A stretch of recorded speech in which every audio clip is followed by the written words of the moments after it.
First, two brothers who learned the hard way how one good turn deserves another.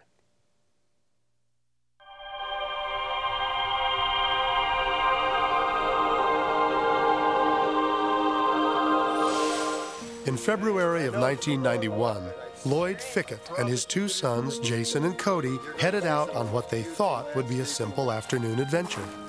Be careful now, watch your head coming through. All right. There was this great canyon hike that we heard that was really scenic, and so we decided we'd do that. Now we got a little bit of a climb here. Yeah, we're never gonna get there. Yeah. We're almost there, I promise you. Yeah. It turned out to be a lot more arduous than we had any idea. It's not that bad. And they would say to me, "Dad, how much further?" And couldn't we turn around, you know? And oh, come on, it's just a little further. Careful of the rocks. It wasn't just a level hike. You had to hike up over rocks and down. So we would keep going, and finally we got to the end of this canyon. And it was great. It was a really scenic place. Look at that. Look at that sky. Smell that air. Isn't that beautiful? Great. My feet are killing me. While the climb was tiring for Lloyd's oldest son, Jason, it was well worth the effort. Take a look at that. Whenever my dad and my brother and I would hang out, it was a blast. You can see almost the entire history. Our dad was trying to build a tradition of us just having this time together so the three of us could kind of just bond. You could see almost the entire history of the planet. As they sat enjoying the canyon's tranquil beauty, suddenly the peace was shattered. Hey! Hey! What are you doing? There are people down here! I remember looking up and thinking, I can't believe someone's throwing rocks down at us to scare us. Boys, let's go. Let's get out of here. But it wasn't someone trying to scare them. It was a massive landslide. The whole mountain was just falling down on us. The sound was just all these explosions just going off around me. And what I imagine is the closest thing you can experience to war. Just this constant explosions and barrage all around you. And then I felt something hit me. Closer to the cliff, Cody and Lloyd were in even more danger. I was running for my life. I didn't think I was going to make it. And finally, it stopped. And then there was this moment of real terror for me because I knew I was alive, but I didn't know about my boys. Cody had escaped injury, but Jason was not as lucky. Oh my God! When I first saw the wound, I couldn't believe it. What am I? Jason!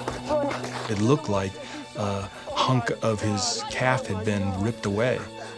My fear was that if we didn't get this taken care of quickly, we could have a life-threatening situation that, you know, I could lose my son. It'll be all right. Though just a teenager at the time, it was Cody who took charge of the situation. Tourniquet. He was immediately offering his T-shirt as we started to figure out a strategy of what to do. Tie it around his leg. Okay. Oh my God. Make sure it's tight, okay? Remembering his Boy Scout training, Cody told his dad to apply direct pressure to the wound while he ran to get help. Can you make it? Cody took off running 2 miles to get help, which is an extraordinary thing for Cody because Cody has asthma, and this has always, you know, been a problem for him.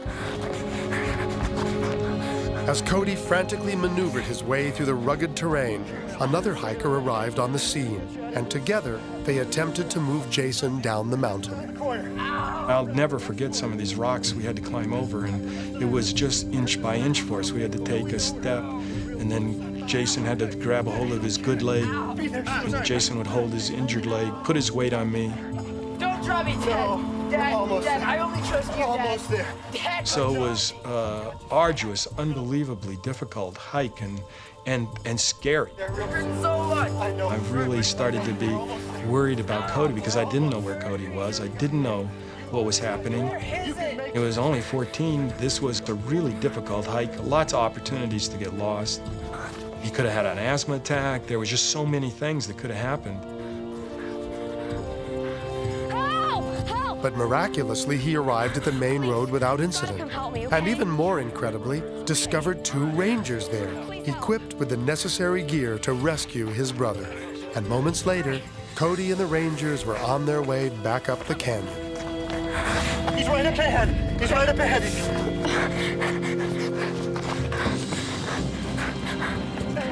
Okay, here they come right now. Take care.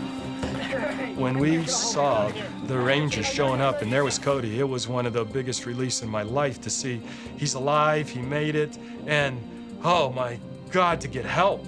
We're on our way now, son. Okay, let's go. Okay. Let's go. Come on. Thanks to Cody's quick thinking and fearless actions, Jason was on his way to the hospital. I don't think I realized how instrumental Cody was in having me get to the hospital and how perfectly he had acted in helping me get out of that. After the operation and after I was home, I started to appreciate more how heroically he acted and was proud that he's my brother.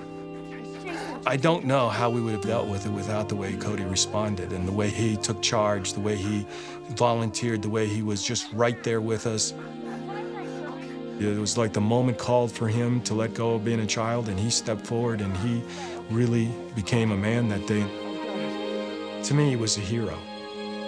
It was a situation that could easily have gone the other way. I definitely think it's a miracle that with all the rocks that were raining down, you just would take one rock in the head and you would be dead. And how that didn't happen to anyone and how the worst that happened is what happened to me is a miracle.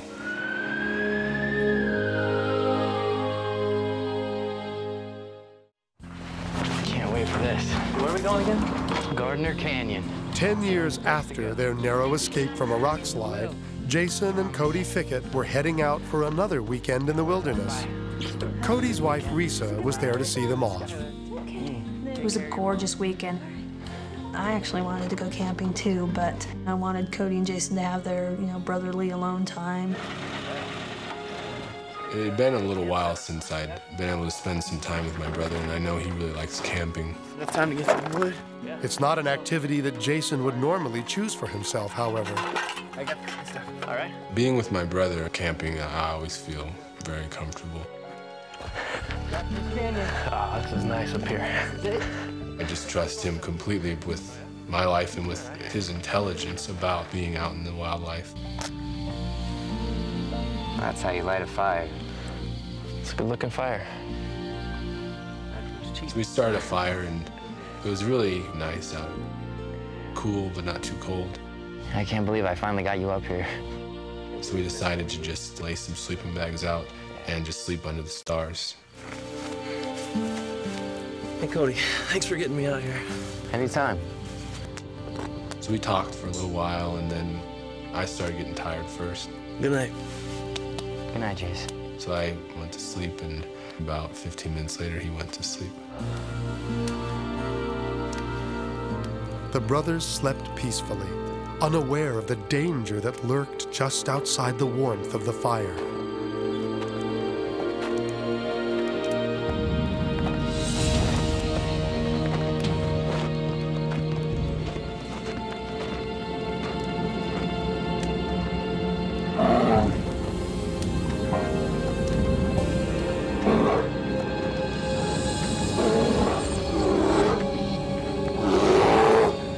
Up in the middle of the night, and I knew right away that something was attacking my brother.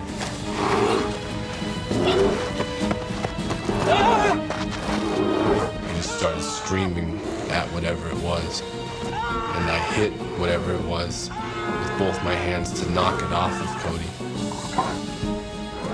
And then I was waking up, I realized it was a bear that was pulling him away. Jason watched in horror as the bear dragged Cody further from the camp. He knew he had to act fast. And that second time I hit it hard enough that it dropped Cody and just took like one step back, and the bear just stood there looking at me. So I went through this one primal scream to try and make it run away. And I had this rush of like adrenaline and anger and power. Jason, help me out. Cody, are you all right? Jason, help me out. Oh, Cody. And I turned from the bear and started to help Cody up. We gotta get you some help. And that was really the scariest moment. As Jason struggled to move his brother to safety, he prayed that the bear wouldn't attack again. And it just stood there and watched me walking back to Cody's car. Once there, a new fear gripped him. He didn't know how to drive a stick shift. I was like, oh my God, I have to now drive a car I don't know how to drive to get my brother out of here. His shirt was wringing wet with blood, and my first thought was he was going to die because there was so much blood. But in spite of his injuries, Cody was still conscious. All right, stage back in the third gear. So he was talking me through how to get it into first and let off the clutch, put on the gas. Just easy. Okay. We had to drive through this really rocky terrain, and at each rock we drove over was really painful for him because it bounced his neck. And it was 3 in the morning and pretty cold at this point, and with all the blood on him, he was freezing. Okay. God, it's cold. I'm so cold. So I gave him the sweater I had, and we wrapped it around his neck to kind of help support his head. It was frightening and terrifying, but how clear-headed he was. That just made it so much easier. It was like teamwork. It was like we were in this together. Keep it in third. Keep it in third. Just keep it in third here. All right. It was a good 15-20 minute drive out to the main paved road, and it was a pretty scary ride. If he had been unconscious, I don't know how I would have made it. Hold on, brother. Finally, a ray of hope. I see a payphone. I see a payphone. We drove into the gas station. It was closed, but they had 2 payphones outside of it. Hang in there, brother. Jason quickly called 911, and a few minutes later, a helicopter arrived to transfer Cody to a hospital back in Tucson. I knew once they had Cody in the helicopter, and once he was on his way to the hospital, I knew he was going to be fine. And for the first time that night, Jason understood the enormity of what had just happened. I had this moment, and in that moment I realized I had saved my brother's life. It felt less like an accomplishment and more like something I'd been blessed with. Jason's sense of being blessed was shared by Risa when the extent of Cody's injuries became clear. When I got to the hospital, I was more nervous because they didn't let me see him. The doctor said that the bear had physically broken or cracked or fractured 5 vertebrae in his neck, and that his arm was numb, and there were more important injuries like nerves. We realized how lucky we are that the bear did miss major arteries. Obviously, Cody was able to walk away from the injuries, so really we were just so thankful he was alive. Jason, good to see you. It was a sentiment shared by everyone involved. Okay. Yeah, I think I'm okay. When I got into the hospital, Cody took my hand and said, you know, we made it. It does seem like a miracle that everything, even in the attack, was just so that Cody survived. And I think Cody and I both agree that he had the worst luck possible to get attacked by the bear. But after that, it seems like everything since that moment has gone perfectly. Yes. See, your hair was cute there, Cody. Today, Cody is well on his way to recovery, and everyone close to him believes that his life and theirs have been touched by 2 miracles. Jason saved Cody's life, and I think he feels his cosmic debt is paid as far as Cody saving his life before. I'm so proud of both of them. They're both heroes in both situations. You just never know what you're made of until you get tested in the way they've been tested. For Cody and Jason, the bond of brotherhood is something they will always be grateful for.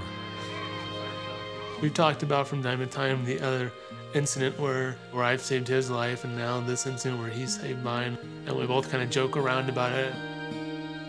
Okay, look, man, we're even. Enough. No more. Okay. That's it. We're even. We paid each other back. Okay, we're fine. It's always been throughout Cody's and my life that we can always count on each other completely. That we've both saved each other's life, it confirms what we've always known, that that's what we would do. I feel it's a miracle we've always been there for each other.